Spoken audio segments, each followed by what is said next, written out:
And we are live once again. So just everybody to know, we were having some technical issues. Hopefully everything will work perfectly. Of course, we will not hope too much about that. But just so you know, I cannot see the chat today. I hope I can fix this during the live stream. How are you guys doing? Nina, how are you doing? I'm doing well. My voice is a little bit shot, but I'll do my best today. Welcome to another episode of the Winter Latina Show, where we discuss geopolitics and international relations with a little bit of history. And why don't we just jump right into the topic, because some of the viewers have been waiting. So since Trump officially became president in late January, his administration seems to have taken a drastically different approach to the war in Ukraine. The US launched negotiations with Russia after years of having mutual diplomatic relations. It's probably the lowest point, to the point of shutting down consulates in each other's respective countries. At the same time, legacy media and several European politicians have been quite hysterical about this supposed reset. We'll see if it's an actual reset. They've been making really dramatic comments about a betrayal. They don't go as far as to point fingers as to who betrayed them, but we're supposed to read between the lines. So what we want to do today is basically look beyond the flurry of headlines. It seems like every day something new is happening in this particular realm. We want to look beyond the statements by politicians that are being made, because things could be said but not done. We want to look at actions, and hello, dog, you're not supposed to enter this early. And so we want to look at the tangible actions that are being taken in the developments in the war in Ukraine to understand whether or not this conflict will actually come to an end in a nearer future than some probably thought. And so for this purpose, we have a special guest that I'm really excited about. It's Dr. Dragana Trifković. She is an author, political commentator, journalist, founder of the Center for Geostrategic Studies in Belgrade. We'll have Belgrade on the show, as you guys know.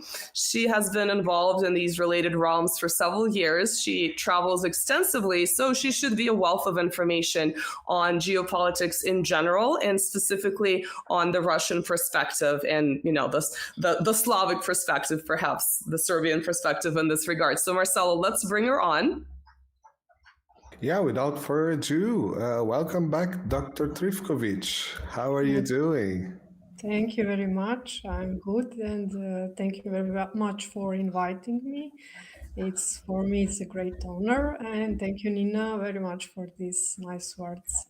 Well, I've been following you on social media for years and years and years, since, the war in Donbass has been going on since 2014. So I always appreciate your political commentary, but you and I have never really connected. I mean, perhaps I commented on a social media post or two, but it's always interesting to see all the different events in which you're involved. And so what I heard from Marcelo is that you have a documentary. So before we discuss our topic, I'm really curious for you to tell us what that is about. I guess we are speaking about last documentary.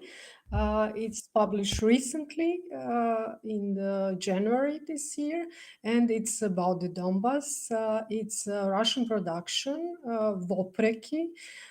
Is the name of the film, and it's about my experience last 10 years in the Donbass. As you said, first time I was in the November 2014 in Donbass, so I'm following this conflict from the beginning, and also I have a lot of experience about conflicts since that we have conflict in Yugoslavia in 90s.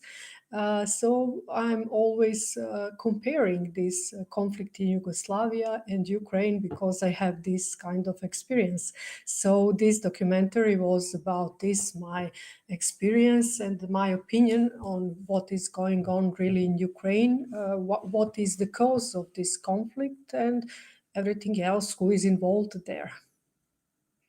So for our viewers who do not speak Slavic languages, vopryki means, I guess, despite would probably be the closest translation I can think of, right off the top of my head. And so it sounds like you were there at the very height of the conflict, because 2014 was a very dangerous time to travel there. I mean, this was sort of the time when even the Western media was reporting about Kiev shelling the, various cities in Donbass, and it was actually reporting that type of information fairly truthfully compared to what we've seen more recently. So what were your impressions of that initial stage like? Well, I already know what can I expect there. As I said, there are too many similarities between the war in Yugoslavia and the war in Ukraine. So for me, everything was very known, like media manipulation, special operations, aggression on civilians, and also they're all the time accusing others for crimes. So this is something which we already had expired in the time of war in Yugoslavia. So when I visit first time, I was in Lugansk in 2014, and I saw the schools and civilian objects that in that time Ukrainian army shot. And I spoke with the people there, and I was surprised because people were confused there. And I understand it in that time that they didn't have too much information what happened in Yugoslavia. They know that we were bombed by NATO in 1999, but they didn't know too many details. For example, I asked them after the Maidan in Kiev, I asked them, do you remember how the war in Bosnia started? And they said, no, we don't know. I said, the war started when the snipers from the hotel Holiday Inn in the center of the Sarajevo shooted in the people who were protesting, and they were protesting supporting the peace. They didn't want to allow the war. So after this moment, the war started. And it's very similar to that what happened in Kiev, in Maidan. So I was surprised that people didn't know about these details, and too much more details about support of all sides who were fighting against the Serbs in the war of Yugoslavia, sending also the lot of arms, the lot of instructors, the lot of soldiers as well in that time in Bosnia. Also, that happened again in 1999 in the time of NATO bombing in the Kosovo and Metohija. So with this experience, it's easy to very clearly see what is happening. And for me, it was surprised that people in Ukraine, in Donbass, don't understand this. And this is because they created the borders between us. They don't want to allow the conversation, really conversation between the people, and free medias and free speech. So that is why they can easily manipulate with the medias and the informations. So that was my first experience in Donbass in 2014, and after this I was in 2015 a few times, and I continue to visit this conflict zone. Do you have any memorable experiences that really stick out in your mind from your visits to Donbass? Maybe something awful or something in contrast inspiring. In war you can all the time see very bad scenes, and there was too many very and dangerous moments and very sad moments when you see when the civilians are attacked. I think it's for me it's most something like what can be very harmful for people to see. But I don't know, first time when I was after this, the people asked me how you wasn't afraid to visit the war zone.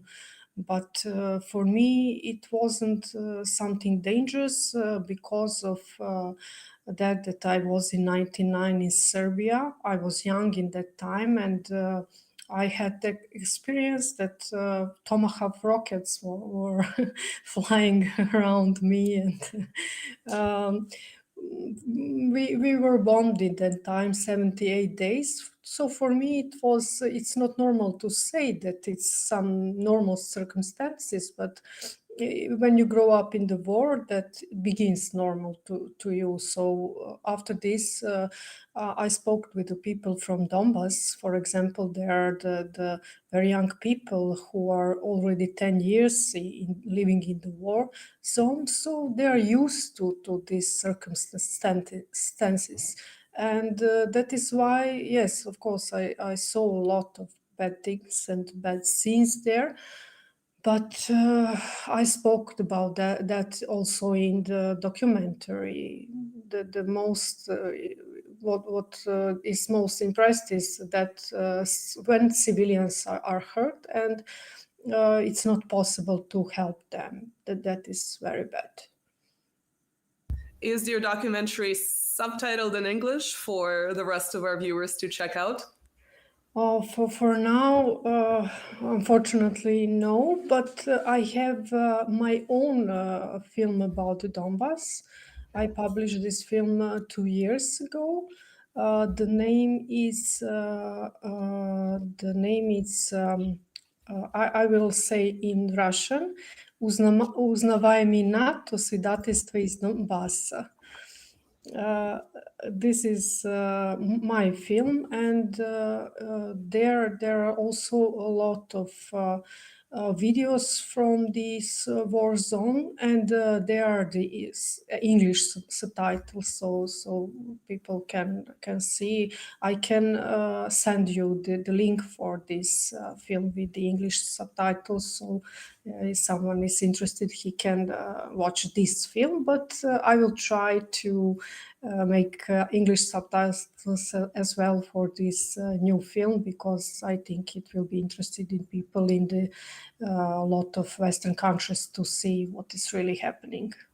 Yeah, I think thanks to the social media, some people have been trying to do their own digging. And so documentaries like yours, you being an actual witness to the conflict that's been going on for so long, would be very helpful. I would love to link that other documentary to this video. So before we actually jump into our topic, my last question, would you say that your experience in the Balkan Wars was formative in terms of shaping you professionally, where you ended up pursuing geopolitics, international relations, etc.?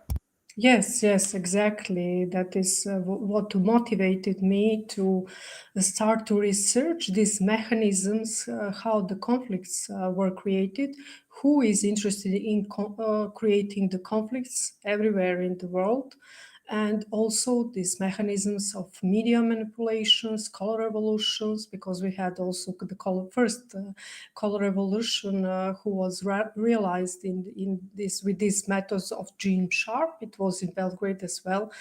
25 years ago. So this really motivated me to research, and this is how I became the professionally involved in geopolitics. And I really like this because it's a good experience, and this motivated me to find out who is guilty, because all the time we have feel that we need some true, we need something that is real. We don't need these fake stories and fake people who are spreading these fake stories. And I'm very satisfied because that I choose this way. It's hard way, but it's a good way. Yeah, it's definitely not easy, I think, with the plethora of conflicts that we've seen over the years, and especially recently. So to actually get started on the topic of today. So it seems like on the surface, we are witnessing a true shift in the balance of power, where the United States is now reestablishing the bare minimum of diplomatic relations with Russia. At the same time, we see the leaders of the European Union and certain countries, we know who they are, sort of doubling down on continuing the war in Ukraine. Do you perceive these recent developments since late January into late February as a true shift, or is it basically just words coming out of Washington? So we will see how this will continue, because from our experience, we don't have too much faith in the West and Western countries, the United States as well, because in the past we had a lot of situations when they promised something, not only promise, when they signed the agreement and guaranteed the all circumstances, and then ignore everything. So who can guarantee to us that this will not be continue in this way? So we need some more proof for this. And as I can see, also I noticed that some very high level ranking analyzers in the United States started to analyze the war and the conflict in Yugoslavia in different way. You know, you can hear now from Tucker Carlson, from Oliver Stone, Jeffrey Sachs, that United States are guilty for bombing Serbia. The goal was to build a military base in the Kosovo. They did it after the bombing, and it was really the goal of United States. But also we all this time they were saying that this is not true. This is some conspiracy theory, you know. And now we can see that they are confirming this. So it's also very interesting, and also it's similar with this in Ukraine. Maybe it's now clear that West is losing this war in Ukraine. So I think they don't have too much choice, you know. We heard already 3 years that they said, oh, we will win in a few months, and after this they were saying, oh, the Russia will be totally broke after the sanctions, and already 3 years passed and nothing of this happened. So I think they don't have too much choice, but I will be reserved, because after this all of these years of literally lying and promising something and then doing in the different way, we need some really proof and something which will confirm that they really have idea to change their policy. And I think it's necessary if they want to build again their authority, because their authority is totally destroyed. And especially with President Trump, he's known for making pretty bombastic statements. He doesn't necessarily make them because he wants to follow through with whatever he's saying. It might have some kind of a goal of getting a reaction that he can judge, or it might just be attention seeking. So, because obviously he has a business and showman background. So, especially in his case, I think we need to take statements like this with a grain of salt.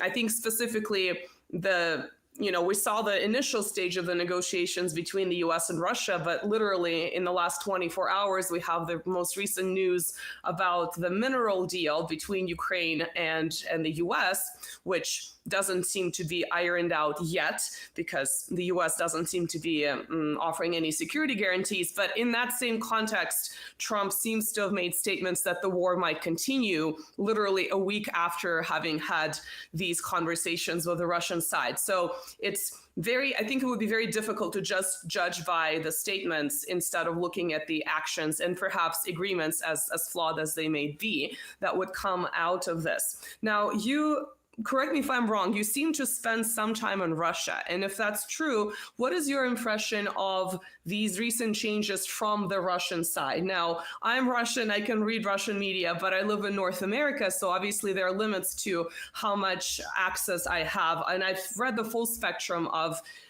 patriots who think that everything is peachy to liberals who are sort of pro-EU liberals in Russia who think everything is lost. The overall consensus seems to be very cautious. What is your impression from the ground? Yes, I'm already half year, 6 months in the Moscow. So yes, I'm in contact with too many people. I'm not watching television too much because I like to watch YouTube channels and to read some informations in social networks and so on. And yes, there are different opinions. There are the liberals who thinks that the war will stop, the Russia will sign the agreement with United States, and everything will be as before. But I think it's illusion that never things will be as before, and thanks God.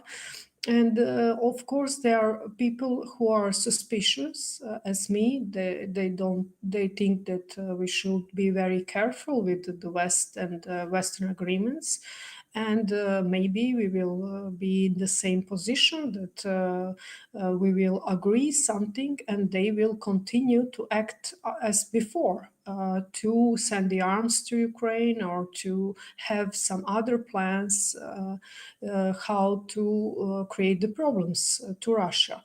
So I think the society here is very divided on this topic, and maybe the regular people are more close to this idea that we should be very careful, and the establishment, the political elites are maybe closer to idea that they will continue to cooperate very good with the West. But I think with this last days what happened, that now it's very clear that this is the war for natural gas, for the resources, I think there is a fight now between UK and United States who will get this contract for minerals in Ukraine.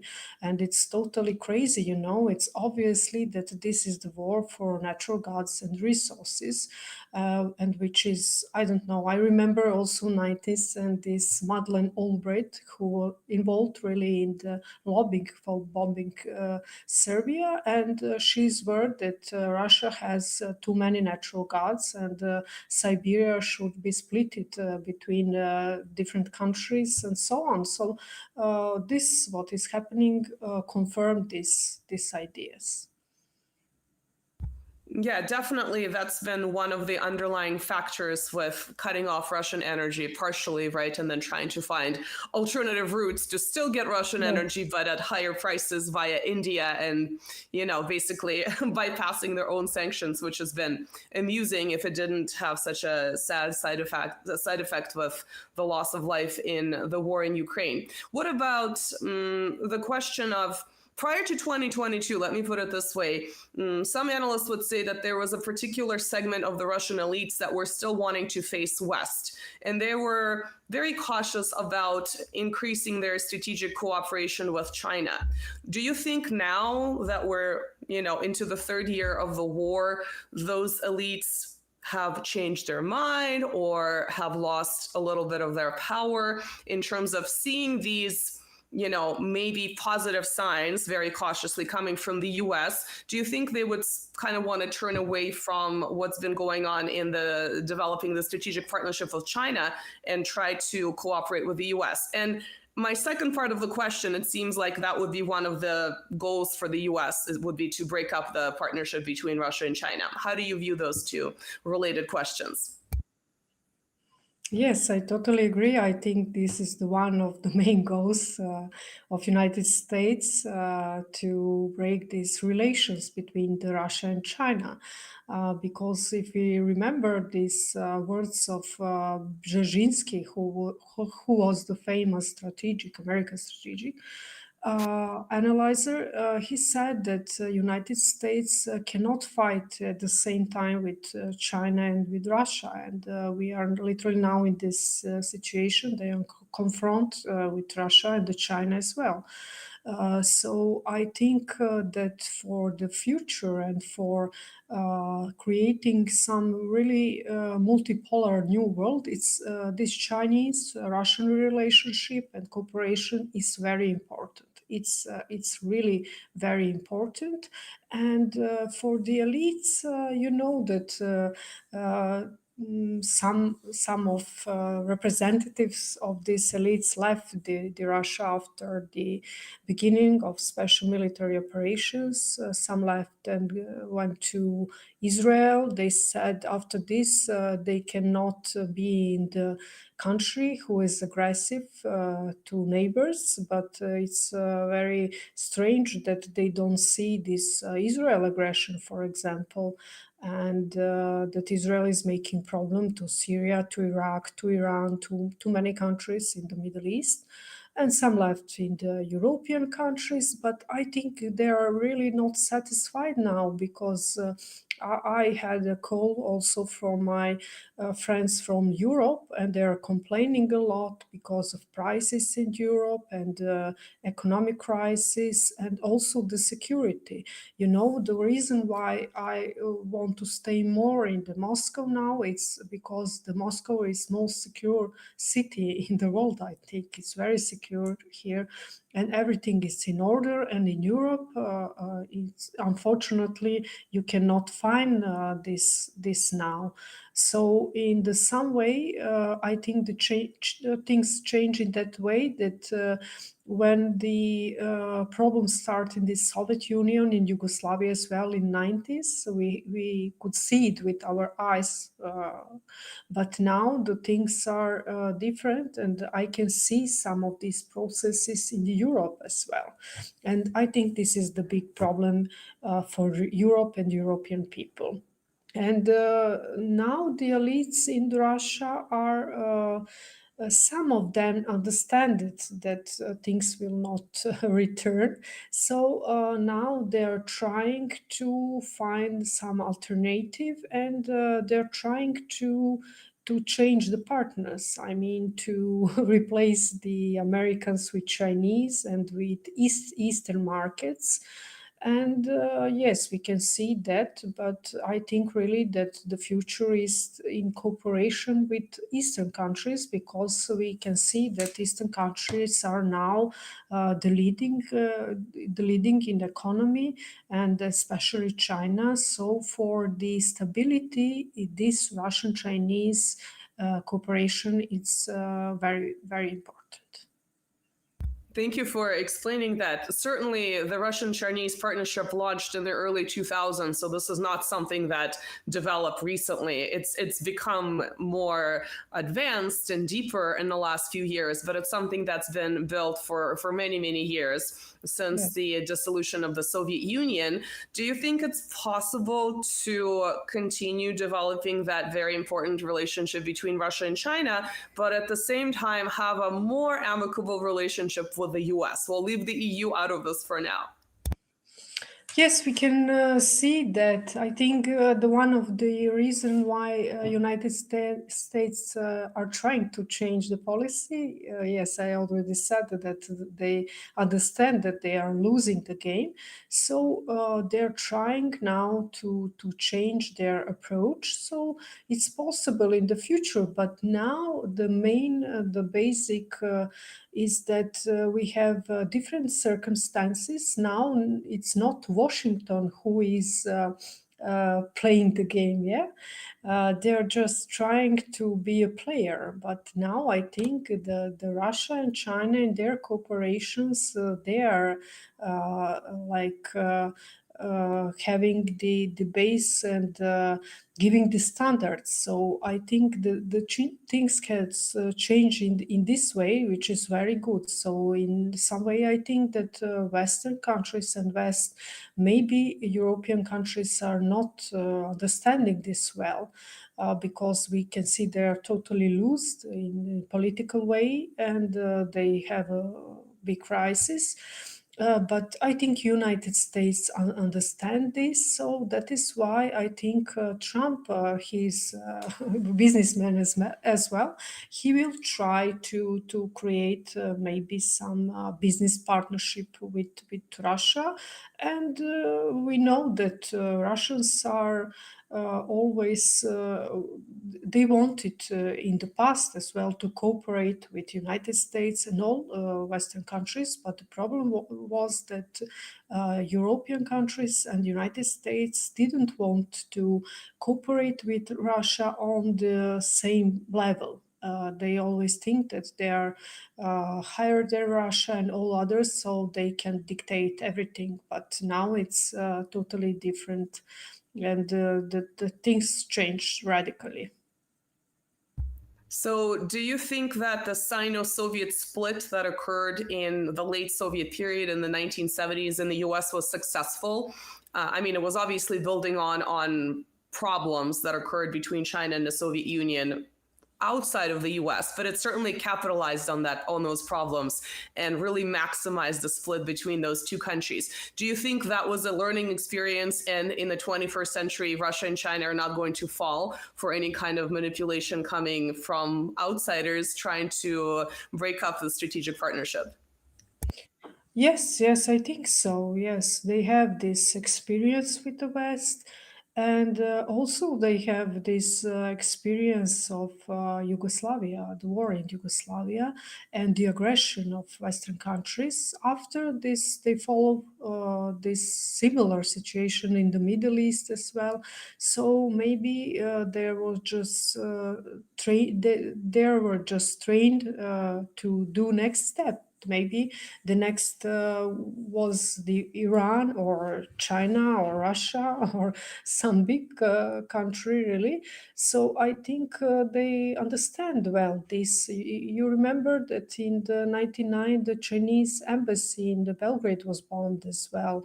So I know the Chinese also remember this moment, and I think they were preparing for this we can see now, and I think it was very clever, because it's possible to make some deal with West, but it will not be too long, because we already said that they are changing the how they are playing the game. So I think this was the idea, to create their own strategic plan, and it was good planned, and that is why the Russia didn't break down in this period of sanctions, and they knew it how to prepare themselves for everything what they expected.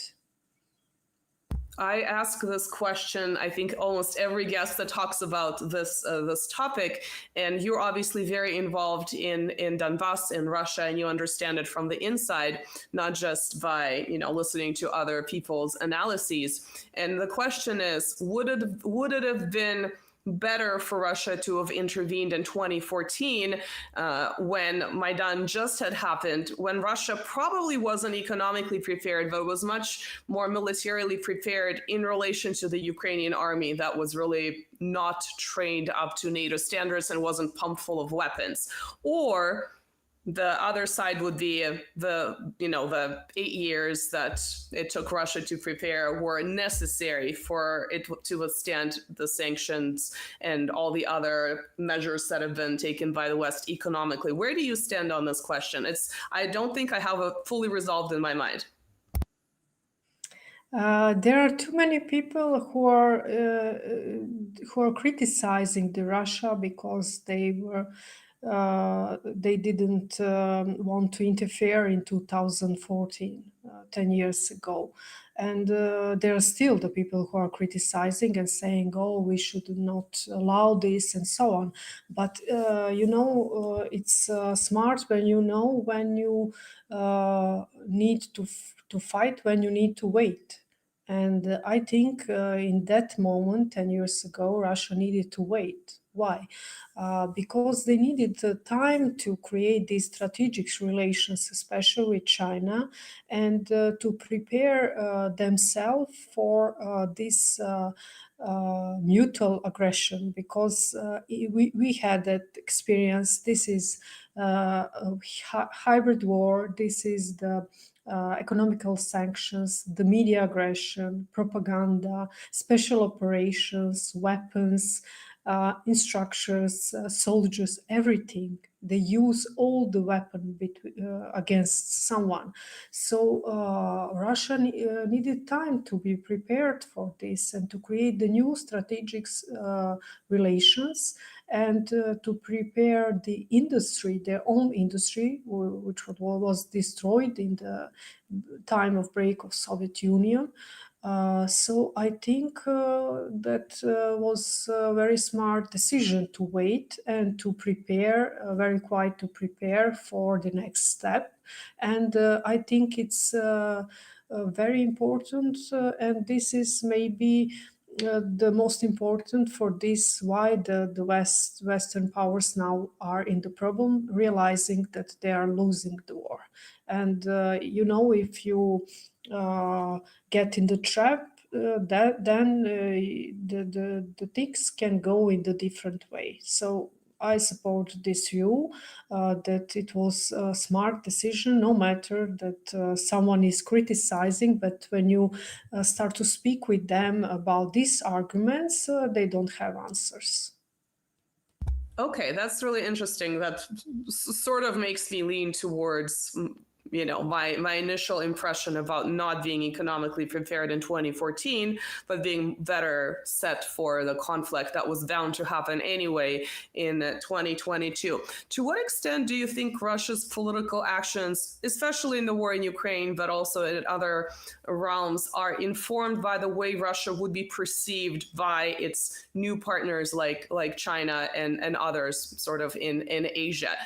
Is image important to Russia in that regard? It seems like sometimes they're constrained by how far they go because they want to make sure that they're being perceived well in China and some other countries in Asia. What is your view about this? Well, I think that Russia is acting very good in this context of international relations. Because they are all the time thinking about this, how they will create this, image of themselves. And I think that it's good that Russia is acting very different from the Western powers, for example, because I think all the world is mad because they are acting very brutally. They're not respecting the other people in the many examples, and Russia is not acting like this. I mean, this is not this is not created image. I think this is the Russia. Really, this is the suit of Russian people. So they're acting with respect, and they're trying to build these relations with other peoples by respecting them and their interest, which is very important, because the Western powers want to cooperate with others, not respecting any interest of other country, of other people. For example, I can hear now in Serbia that Americans wants new strategic relations with Serbia, but at the same time they are recognizing this fake state of Kosovo. Okay, it's very nice to hear from Jeffrey Sachs that United States are guilty for bombing Serbia. That was mistake, but sorry, it's nothing. We need something that will change the things in the different way. We just don't need just promise or just that, okay, you said we are guilty. It's not enough, So I think Russia have totally different approach, and it is good and it's only way possible to create this multipolar world and relations with others on the basis of respecting people. One of the criticisms of Russia is, in fact, coming from people who like Russia, is the fact that it's sort of lacking in terms of its soft power, that it could do more, that it could have done more in Ukraine to prevent the Maidan, that it could do more even in your country of Serbia, that it's sort of not using the newest types of soft power and promoting soft power in the way that certain Western countries would do. What do you think about this? Do you think Russia is lagging in this realm? Do you think it's developing as it should? What things can improve in terms of demonstrating Russia's soft power and also establishing more amicable relations where maybe it already has good relations, but it needs to do more? I think that people are expecting from Russia the same what they already from the Western countries. I mean, if the Western countries created these NGOs and financed these NGOs and a lot of medias, and they politically control this network of people, and that they think that Russia should act in the same way, but I don't think so. I don't think so because the people must understand that they need to fight for their future, and that it's not possible that someone else will solve your problems, that you need to fight for your future and you need to solve your own problems. And in that way, Russia can support these efforts of people. And I think they are doing this. We saw it in the Syria. But if you don't want to fight for your future, then no one can help you. And I think this is the main point. I'm not expecting for Russia to interfere in the other countries like Western people do, like Western countries do, and to create the same model. They are supporting this way of public diplomacy, and I think it's good. The name is good as well, because what is diplomacy? It's someone has a mission to fight for their own national state interest, for their own future, and they can support this and they can cooperate on this level. But to create the similar, the same network and to use the same tools like Western countries, I think it's not good. And also, I think it will be on short time. It will not last too long, like this mechanism of global powers. They created these sets of NGOs, but now it's everything clear, and the people are against this. So I think they're doing a good job. Yes, certainly the tradition of diplomacy seems to have been maintained in Russia, coming from the Soviet and even the late imperial period, where diplomats are supposed to know multiple languages, which would be in contrast to certain Western countries where they only speak English and they expect you to speak English without having much interest in the region that they're supposed to be working with, which I think is very telling. But I think the collapse of diplomatic relations is one of the reasons for the escalation in this war. So I want to think about that as we shift gears a little bit and talk about the EU, or maybe Europe at large. Do you think this bickering or this argument is an actual break between Washington and Brussels, or is this for show? Is there actually this massive disagreement, which seems to be what the media is saying, but what is your perception, sort of discerning between the headlines and trying to understand the underlying factors here? Is this actually happening? Yes, I think for sure it's happening.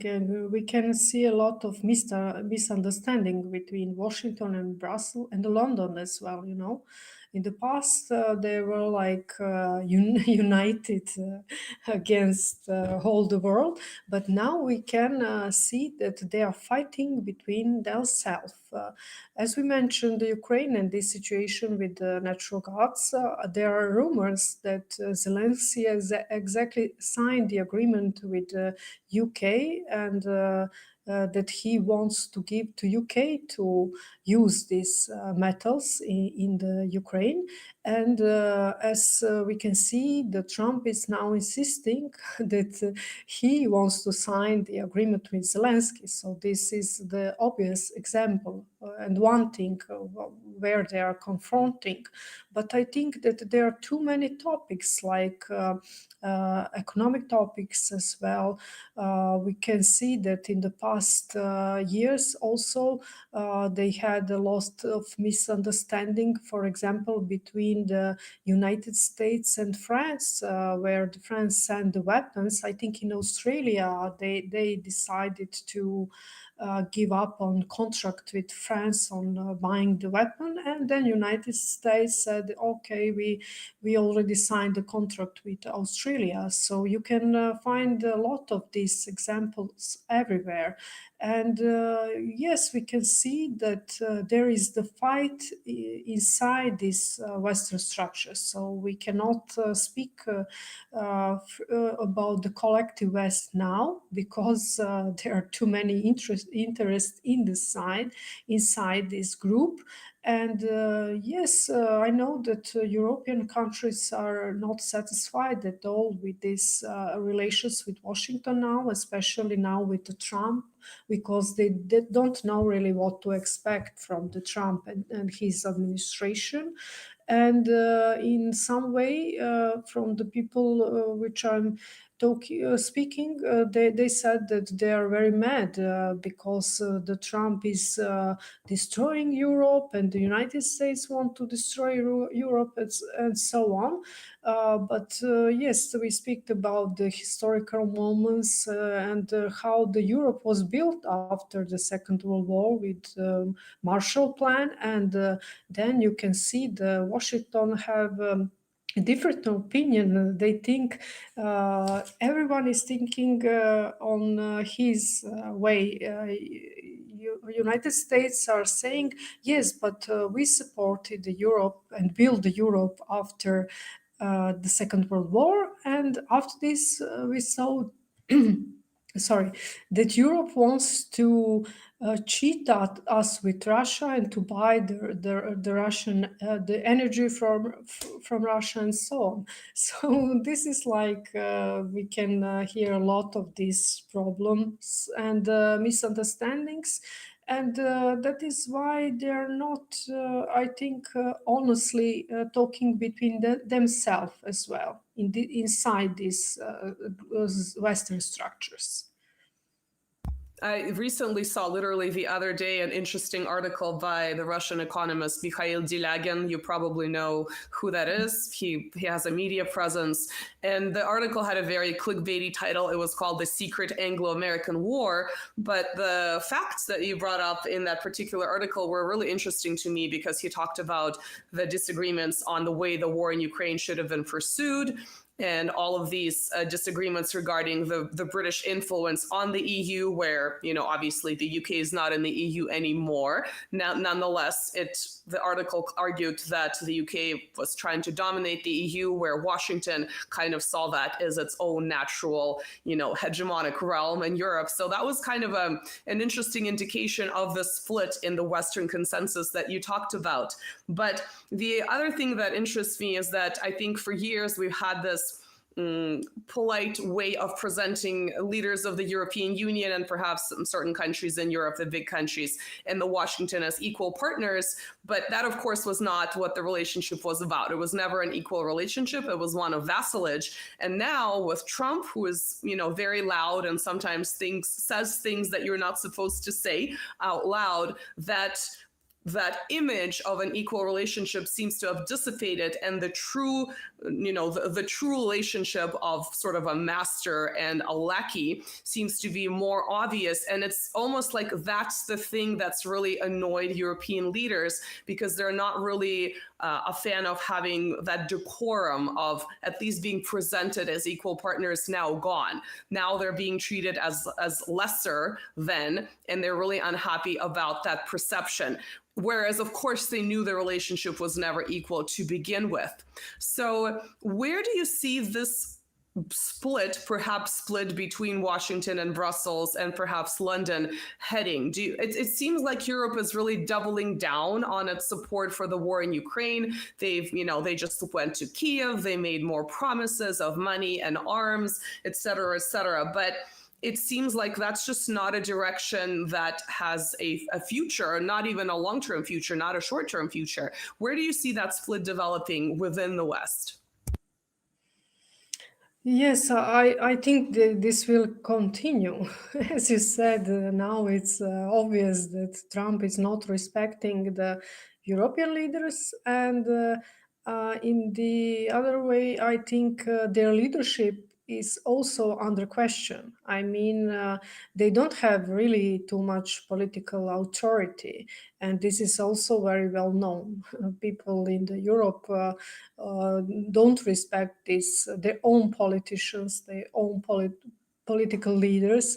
We can see this political crisis everywhere in the Germany as well, with this leadership of Scholz. Now we will have a new government, but also in the France with Macron. So it's obvious that there are too many problems in the political structures. And I think this is because of the situation in the past, that Washington was created this political elites in the Europe and Serbia as well.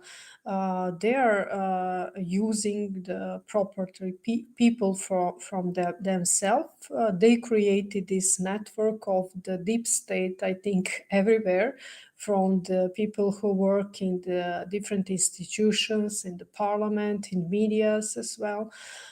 So they wanted to control everything, and if you want to control, then you don't need to powerful people, to smart people, because it's easy to control people who don't have too much authority. So I think this is the reason why we have now these political elites in Europe, and it's the same in Ukraine. Trump recently said that Zelensky has the 4% of support of people in Ukraine. So why is that? They created this film where he has the main role for the public, like Hollywood, to present to people something which don't exist. And in reality, we have something totally different. So I think this for sure will continue. And as we can see now, the role of United Kingdom, of the role of London connected with the war in Ukraine, is now more and more clear. It seems that the London is the main problem, and maybe not the Washington, or maybe the London was using the Washington for starting the war through these global structures. And this is something what Trump can change in the future if he has power, and if he has idea to do this with the support of people. So I think this situation and this misunderstanding between London, Brussels, and Washington will continue in the future. I'm sure we will see this because I cannot see now something how the situation in the Europe can be better than now. We don't have the new political elites. They don't allow for a new political elite to be created. And but this situation, on the other way, it's not possible to reach something. They're only destroying the countries and the structures with these elites. So we will see, but I think it's a very big problem for the West, and that is why the Trump started to think in the different way, and I think he understands all of these problems. And unfortunately, I'm sure that these so-called leaders in the Europe, many of them don't understand these problems. Well, we'll certainly get our popcorn out, because having a break in Western consensus and this very public bickering, which is embarrassing to certain leaders, is, to me, very enjoyable, maybe not to others. So we'll keep our popcorn handy. What do you think is London's end goal in perhaps doing some of these shadow dealings? Is it the fact that, they lost a lot of power coming out of World War II, they lost their imperial status, and ever since then they've been sort of trying to reinstate themselves to have a little bit of a higher status on a global scale? Is this where this is going, or is there something else behind it?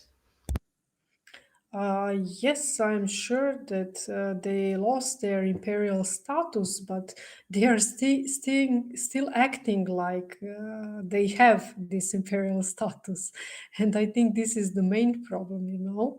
And I think that Washington understand that United Kingdom don't have the true power anymore. Their own power is maybe in the special services. They created the networks all around the world, but they don't have military power. That they don't have political power anymore. And in this situation, you cannot do too much with this special service network, you know. And I think they are trying now to push situation in many countries. Recently, I researched the situation in the Baltic states.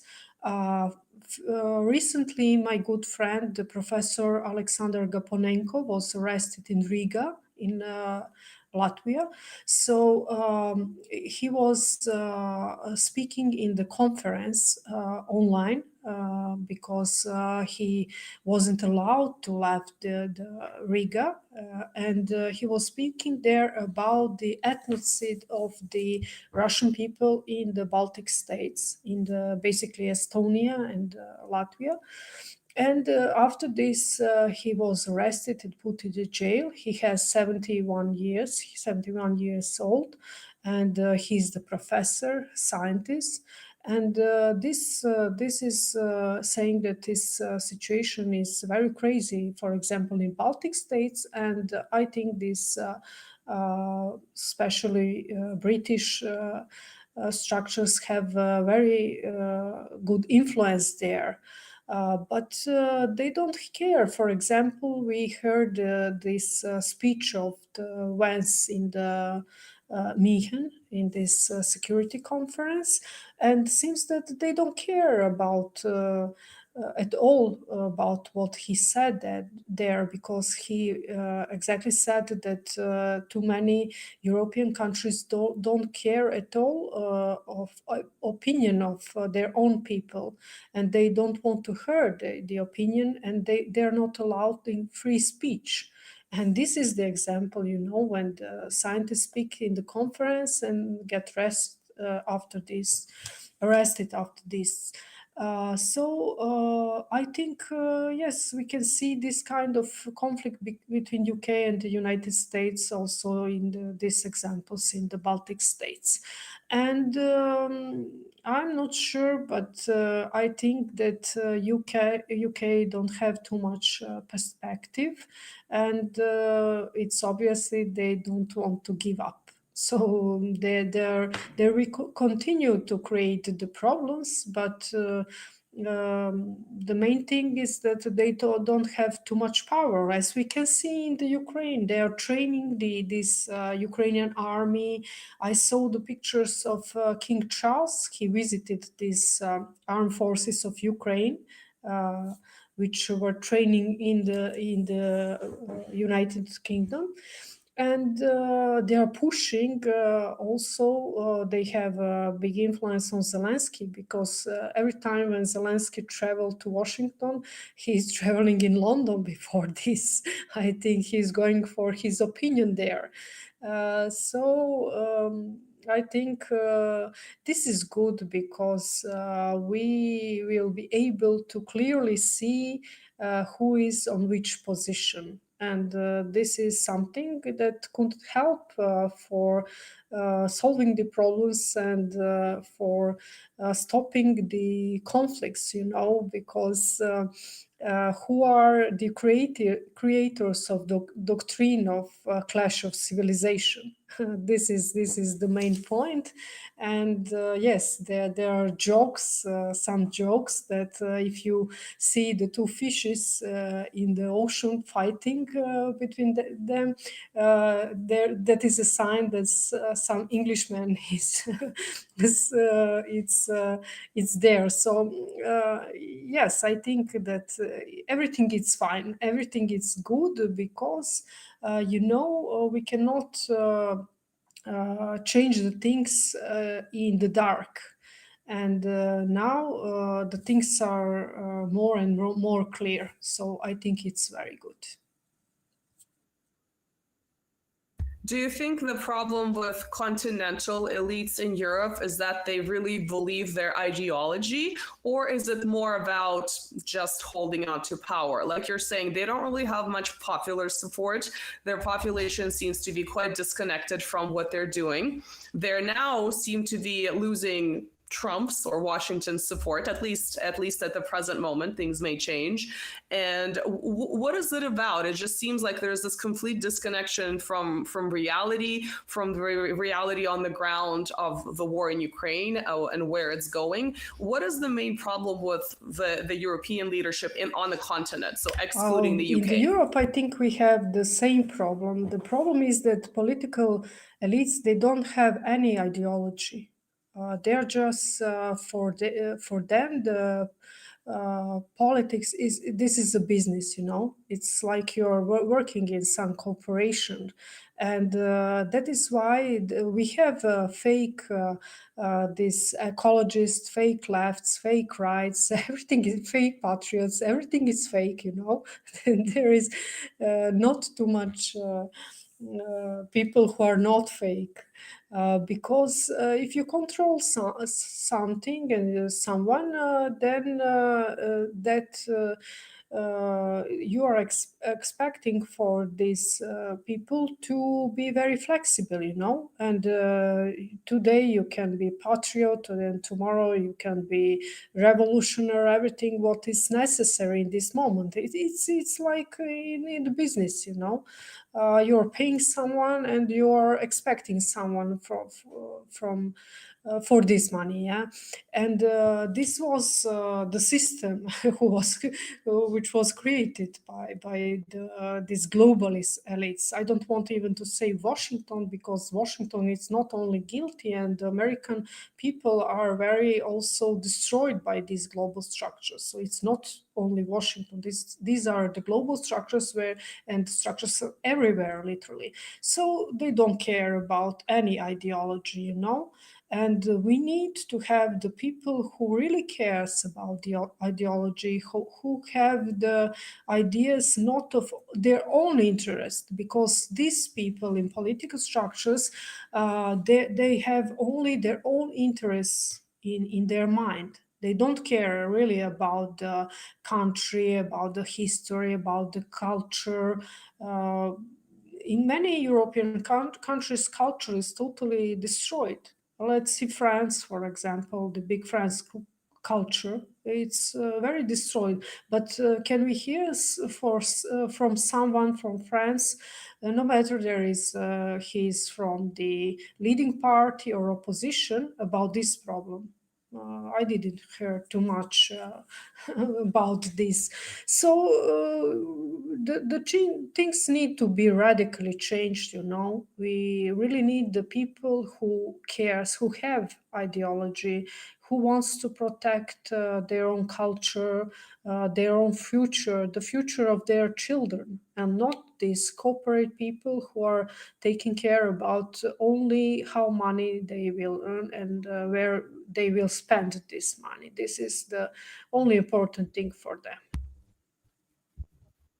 Yeah, I always use the term middle manager for some of these youngish leaders like Annalisa 360 or, you know, Kaya, who used to be the leader of Estonia but has been promoted within the EU. They're fairly young, right? They're late 30s, early 40s, and they seem to just be moved from one office to another office within this corporation, and they continue with the same policies instead of actually representing their countries or the European Union at large. So it does seem to function more like a business, a giant international corporation, instead of some kind of a community of nations that, you know, the European Union was supposed to be. Dragana, I know people really don't like making predictions, but if you had to make a prediction using your expertise about the end game of the war in Ukraine, where would Russia end up? Where would Washington end up? Where would Zelensky end up? And the EU, sort of the four main players. Zelensky in jail for sure. No, in the it's best really case, hard to. it's really hard to predict what will be the results of these negotiations between Russia and the United States. But I can say that this is not the Ukraine. It's not only topic because we must remember that before the special military operations started, Mr. Lavrov said that Russia wants to speak about the NATO infrastructure. They're asking to remove the NATO infrastructures in the time of in the period of 1997. So this is concerned also. This is connected also with Serbia, for example, because we have NATO bases in the territory of Kosovo and Metohija from 1999. And also about many other countries who became the members of the NATO after 1997. So this is not only about the conflict in Ukraine. This is, I think, the agreement, maybe it will be in the new Yalta, new agreement about the future of the world. But I think we will not have in the short time some concrete deal. And I think the process they will need some time to speak about all these problems. But as I said, not only Ukraine, it's concerned also whole Europe, I will say, because the things in Europe will not be the same as before, this is sure. And I think I heard today the speech of the Jeffrey Sachs, I think, in European Parliament. He spoke about these relations between the European countries and Russia. And he said that you cannot only listen to Washington. You need to create your own relations with Russia, because Russia is your neighbor, and you will continue to live with your neighbor.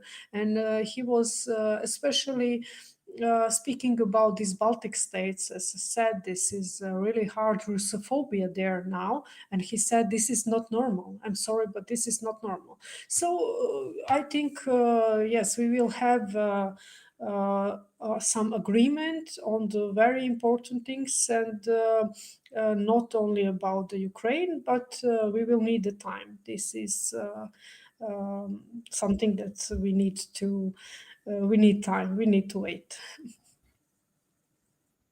Perhaps in the medium or the long term, certainly NATO expansion starting from the mid-90s, as you said, was one of the key factors in the genesis of the conflict in Ukraine, but also other conflicts that are related. So that's a massive elephant in the room that sometimes gets brought up, but it's sort of, sometimes brushed away to the side without really going into detail. Do you think this current apparent split within the Western consensus would impact NATO? Yes, for sure.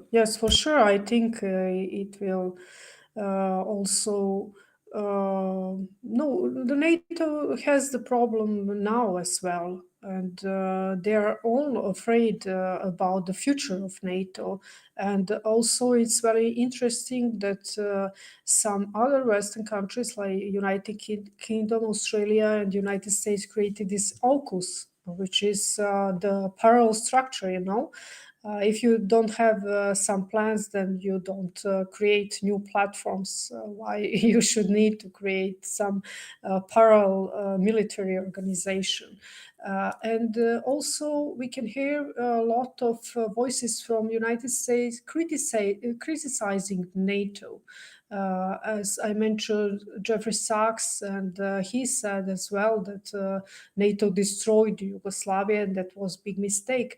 And also I listened the interview with Tucker Carlson and some British journalist. I'm sorry, I forgot the name. Pierce Brosnan or something like that. Yes. They speak about the NATO, and he said that NATO is organization, not offensive. They are protecting. They are not destroying other countries. And Takarsu started to laugh, and he asked him, "Sorry, when Yugoslavia attacked NATO?"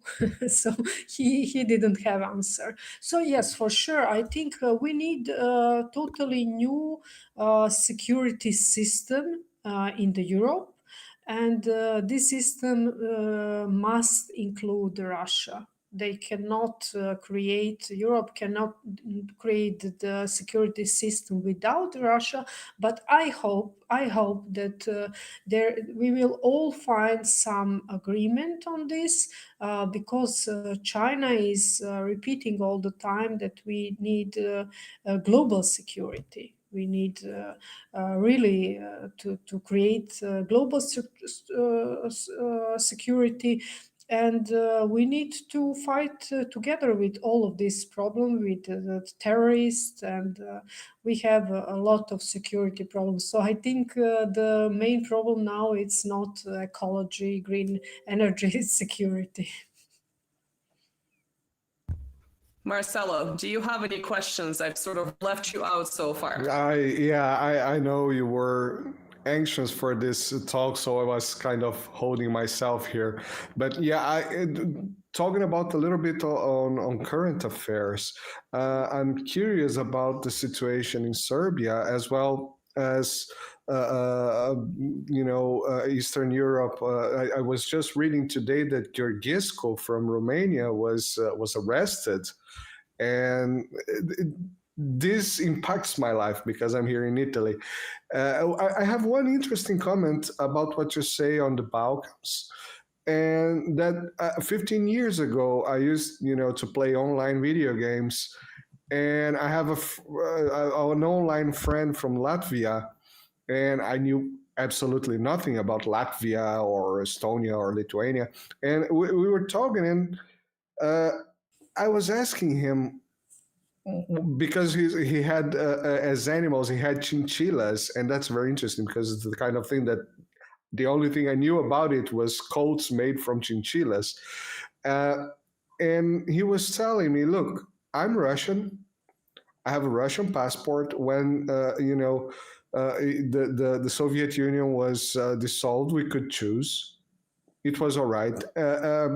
Perhaps, I mean, it's one person telling me with 20-something years old, so it's my own perception.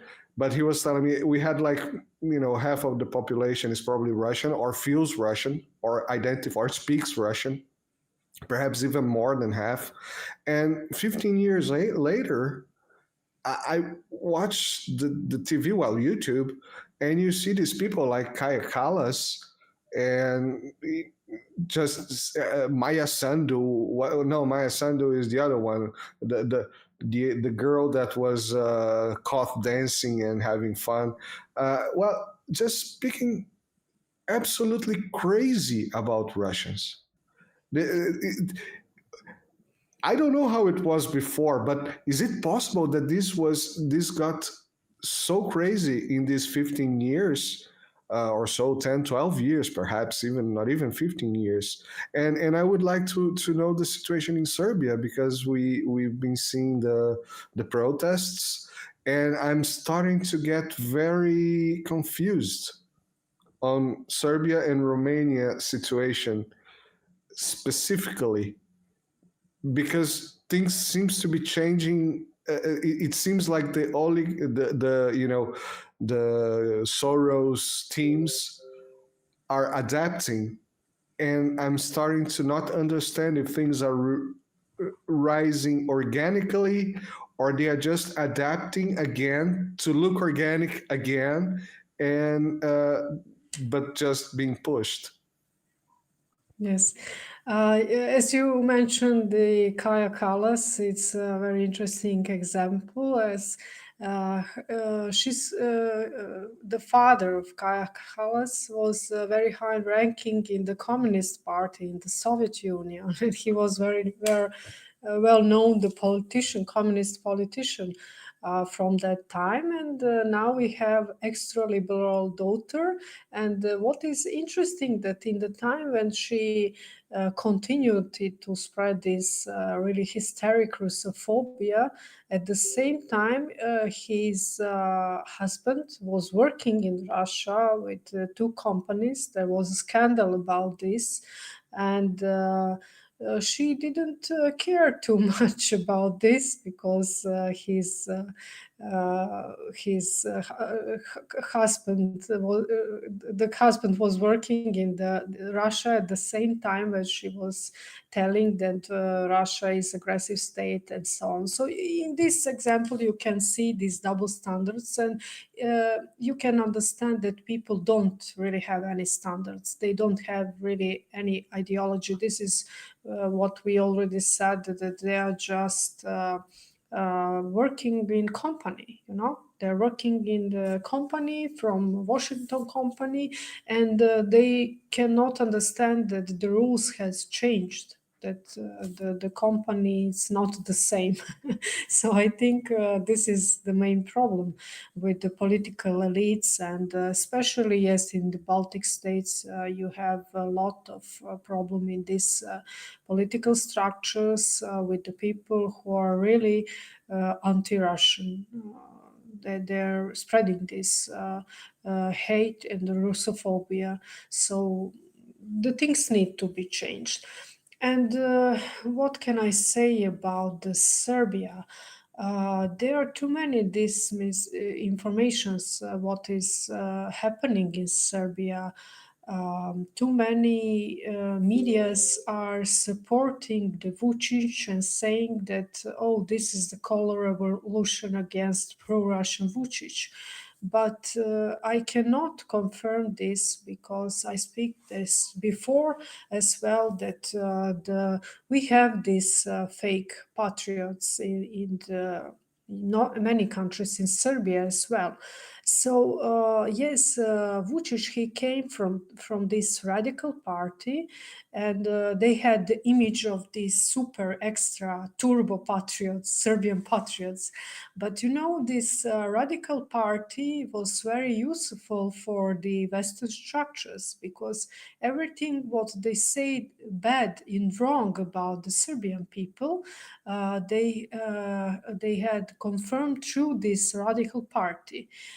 Because people from this radical party acting all the time aggressive and accusing other people that they are traitors, and creating too many problems, and imagining the greater Serbia and so on. But in the same time, when we have these processes, when the Serbia is getting smaller and smaller, so they literally help to Western propaganda, because every time when the Washington, for example, said, oh, these Serbs, they are creating the problems, they want to conquer all the people around, they want greater Serbia, and then they show, for example, Šešelj, who is saying, yes, we will go to take Croatia, and Vučić, who said, if you kill one Serbian, we will kill 100 Muslims, and so on.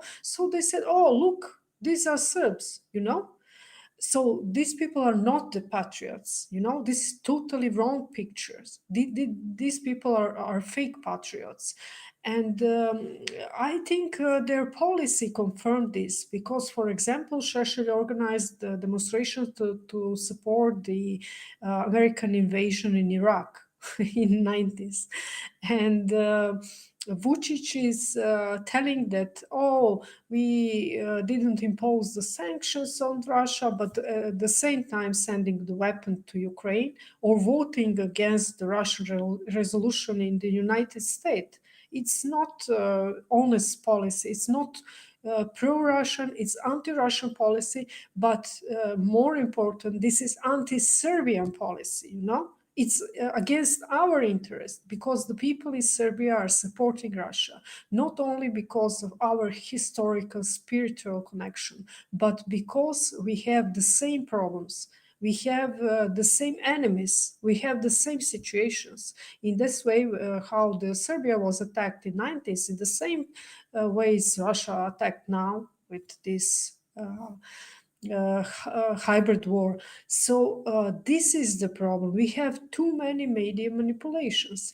And recently, there was the scandal that our Minister of Foreign Affairs, who is very close to Vučić, was in Germany in the security conference and telling the people in this conference that Russia is organizing the student protest in Serbia. And a few days after he visited the Russia, he was in Moscow. He had a meeting with Mr. Lavrov, and he continued to repeat that, oh, we have a problem. West is organizing the color revolution in Serbia. So this is manipulation. But what can I say? The people are unsatisfied with this policy. So the people are really protesting against this Serbian policy because the government did too much. Oh, yes, when I mentioned this idea that color revolution is organized by Western countries, for example, Serbian government signed the agreement with Rio Tinto company, which this company is very well known in Australia. They destroyed a lot of nature gods there, and they had a problem with ecology, and in Spain as well, in too many countries. And they signed an agreement with this company about the mining of lithium in Serbia. But the problem is that it's in the western Serbia, in the part of Serbia which is full of natural gods. And the people are afraid that they will destroy everything: the land, the water, the nature, the future. The people are very afraid, so they start to protest against this. At the same time, our government start to say, "Oh, we have the color revolution in Serbia." But how the people are against this agreement with Western company? At the same time, they're saying that Washington or London is creating this color revolution. So they're just manipulating, and you need to speak with the people to understand the truth, because in the some way the medias are also having some pattern, and they're repeating like, oh, we have color revolution in Georgia, intent of color revolution in Georgia now, and in Serbia as well, and Slovakia. But it's not the same. In Georgia they're pro-European people protesting against the patriotic government. And in Serbia, we have not only students, the professors are with students, the medical workers, doctors, also the farmers and lawyers. They're all protesting against the Serbian policy, because our government is ignoring the will of Serbian people. They're ignoring the interest of the state and national interests of Serbian people. They signed too many agreements with Pristina, for example, and made a lot of steps to give up on Kosovo. This is the more important question for us. And this is the reason also they want to destroy now this region in the Western Serbia with this agreement with Rio Tinto. And too many reasons why people are not satisfied. So what to say? We really have problem in Serbia, and also we have problem because we don't have opposition, and we don't have anyone to be a leader of these protests. There are too many people who are not satisfied, but we don't have political leadership, because the opposition is in the same way destroyed like these mainstream parties. Yeah, I was exactly, my doubt starts when I see the protests that don't have EU flags. And I say, okay, Yeah. this looks different. and it was the same in Serbia and in Romania, for example. At the same time, when I see, that many people with flags, I don't have a Brazilian flag at home here. So, and I don't know, I can understand Brazilians going out with, the World Cup team T-shirt. That everybody has one of those at home. But having flags, that kind of flashes a red light for me and say, oh, that's weird as well. But now talking to you, I also asked about a little bit about this to Nebojša Malic, and he was okay. I cannot tell you for sure. This looks weird, but this also looks legit. It's weird. But now looking at this sounds to me as well as like, okay, now we have the perfect excuse. It's Western fault. So we can build something or even not, and we can profit from building this, or if it happens, we can say, oh, that's the Western color revolution. That it became like the perfect, because everyone will believe. I would believe if someone said, yeah, that's Western color. Yeah, I'm pretty sure that is.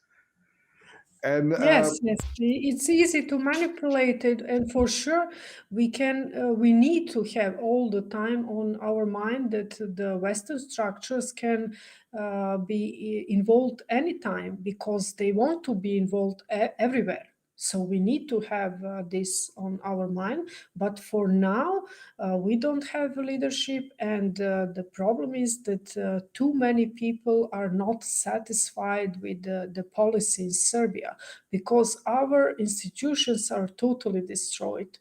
Our parliament don't exist anymore. We don't have representatives of the people. We have the filtrated group of people which are representing some companies, like in other European countries, So yes, we have serious political problems, but yes, some people don't agree with my opinion, and they think that maybe someone worse that this government can come. But for me, I'm looking the reality what we have now. And we have a problem. I cannot be afraid about future, about changes, because I'm thinking, oh, maybe it will be worse.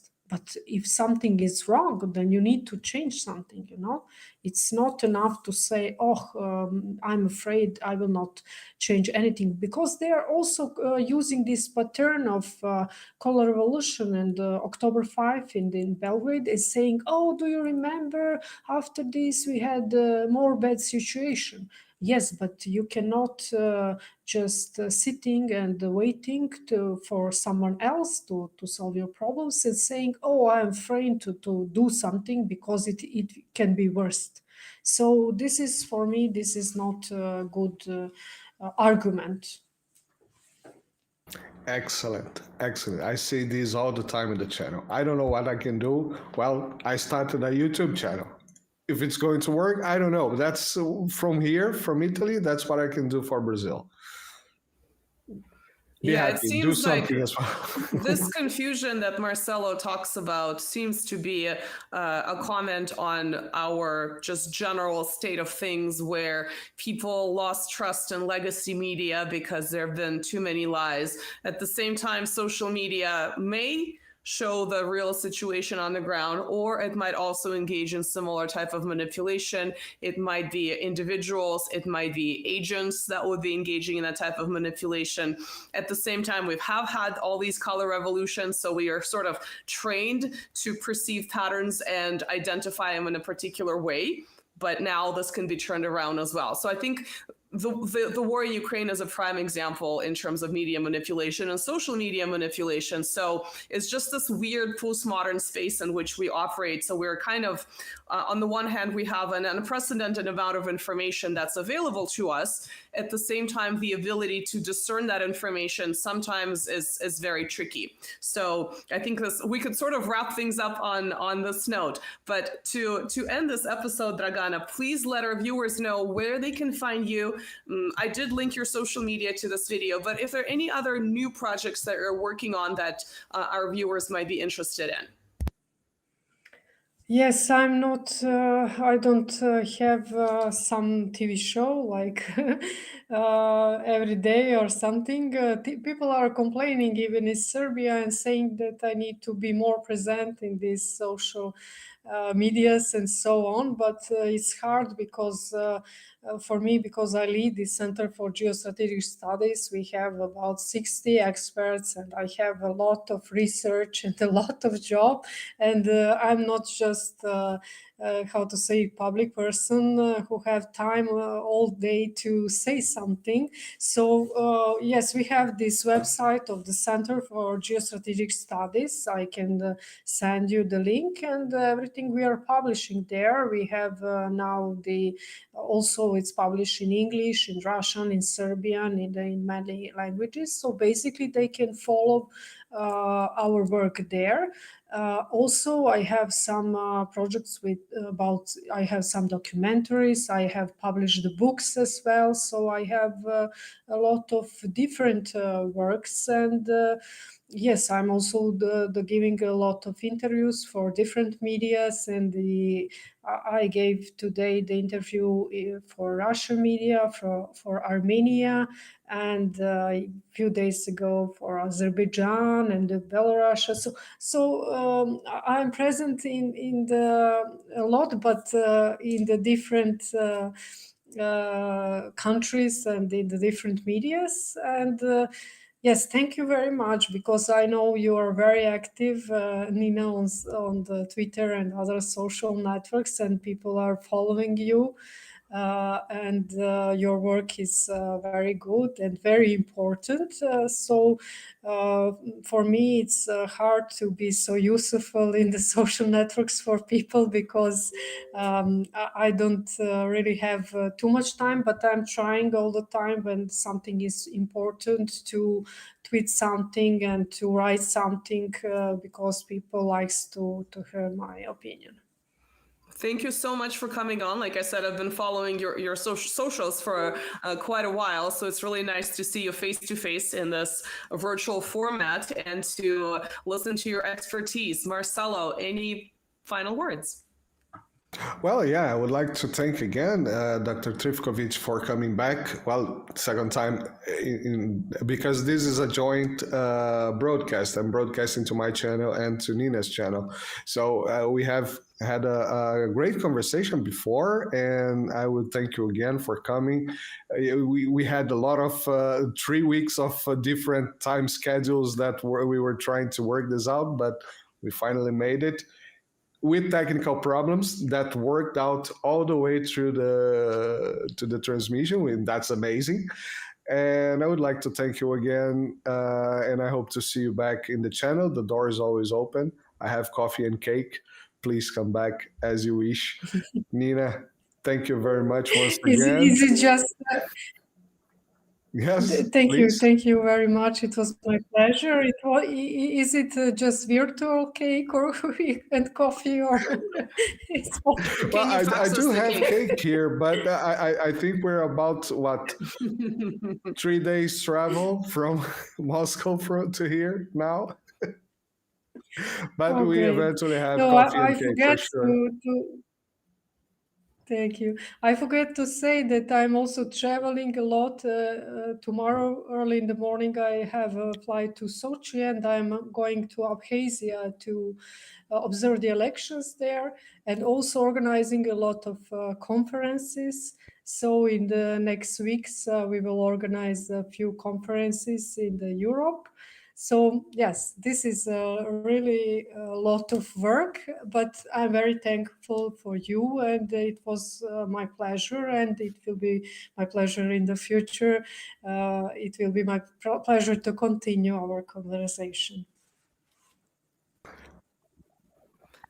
Thank you, everyone, for tuning in. We will see you in the next one. And thank you, Dragana and Marcelo. Thank you, guys. See you next time. Remember that all the links are on the description. As Nina say, I put all Dragana's links on the description as well. I didn't put Twitter, but I put the Telegram channel, and I put the geostrategic link on the description. See you guys next time. Bye bye. Thank you very much. Bye, guys.